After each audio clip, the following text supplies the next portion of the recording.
So finally চলে এলাম আমার মোস্ট অ্যাওয়েটেড প্লেস, যেটা হলো টি গার্ডেন।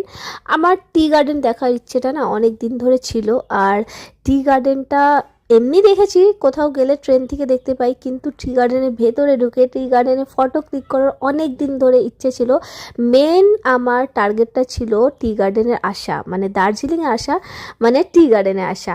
আর এইখান থেকে আমরা অ্যাকচুয়ালি দুটো টি গার্ডেন যাবো, সেটা পরের দিনটাও যাব, সেটাও তোমাদের সাথে শেয়ার করব। আর এই টি গার্ডেনটা আমার বেশি দারুণ লেগেছে, কারণ এইখানে পুরো একদম পাহাড়ের মতন এতগুলো টি, মানে টি এর গাছ ছিল, এতগুলো টি এর ফার্মিং করা ছিল। আর এইখানে দার্জিলিংয়ে মোস্ট অফ জায়গা শুধু তোমরা সেই চা বাগানেই দেখতে পারবে। আর এইখানে এত সুন্দর ভিউ আসছিল, তার সাথে ওয়েদারটা ছিল পুরো ক্লাউডি। কোথাও যাচ্ছি তো একদম রোদ্দুর, আর কোথাও যাচ্ছি তো পুরোটা ক্লাউডি। আরেক জায়গা যাব, সেখানে তোমরা দেখবে মানে মনে হয় বৃষ্টি হবে সেখানে। ওই জায়গাটা মানে আলাদাই ছিল, মানে তুমি পুরো দার্জিলিংটা যদি রোদ বেরিয়ে থাকবে, শুধু ওই জায়গাটাতেই বৃষ্টি হবে বা পুরো ফগি ওয়েদার থাকবে, পুরো ক্লাউডি ওয়েদার থাকবে। আর আমি তো নিজেকে আটকাতে পারলাম না, মানে দৌড়ে দৌড়ে পুরো টি গার্ডেনটা ক্যাপচার করে নিয়েছি।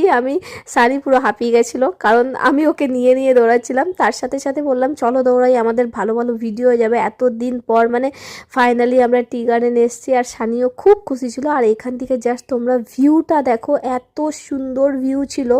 কিন্তু আমি এখনও বুঝতে পারিনি এই চা পাতা দিয়ে, মানে শুধু পাতা দেখতে পেলাম, এইটা দিয়ে কি করে চা পাতা তৈরি করা যায়, সেই প্রসেসিংটা আমাকে একবার দেখতে হবে ইউটিউবে গিয়ে। তবে আমি এখানে পাতা কয়েকটা ভেঙে নিয়েছি। কার জন্য জানো? মনির জন্য। মনি না শুধু বলে আমার জন্য চা নিয়ে আসবি, চা পাতা নিয়ে আসবি, চা পাতা নিয়ে আসবি। তাই রাখির যে বড় সুধাংশু, সে বললো চা পাতাটা ভেঙে গিয়ে মনিকে দেবো, কারণ মনি তো সুধাংশুকে ধরবেই, কি এ লালটু কি নিয়ে এসছি আমাদের জন্য। তখন সুধাংশু ওই চা পাতাটা নিয়ে মনিকে দিয়ে দিবে। তবে তোমাদের এই জায়গাটা কেমন লাগলো জানাবে। আমার তো অনেক অনেক অনেক সুন্দর লেগেছে। তোমরা যদি দার্জিলিং আসো তাহলে সব জায়গাগুলো অবশ্যই ক্যাপচার করবে। দার্জিলিংয়ে প্রত্যেকটা জায়গা অনেক সুন্দর দেখতে। ড্রাইভাররা যারা ঘোরাবে তারা অনেক জায়গা স্কিপ করার চেষ্টা করবে, কিন্তু তোমরা একদম ছাড়বে না, সব জায়গা ঘুরবে। তবে পাহাড়ে একটা বাড়িতে এসেছিলাম আমরা, একটু ওয়াশরুমে, সেখানে এসে এই কিউটিটাকে দেখলাম, সানি দেখালো কি কিউট দেখো। আর এরও ঠান্ডা লাগছে, কিন্তু ঠান্ডা লাগার জন্য এর শরীরে এতগুলো লোম আছে বলে এর অত ঠান্ডা লাগে না। আর এইখান থেকে মানে এদের ঘর, এরা যেভাবে থাকে, এতগুলো দেখো ফুল লাগিয়ে রেখেছে, এটা একদম পাহাড়ের উপর একটা ঘর।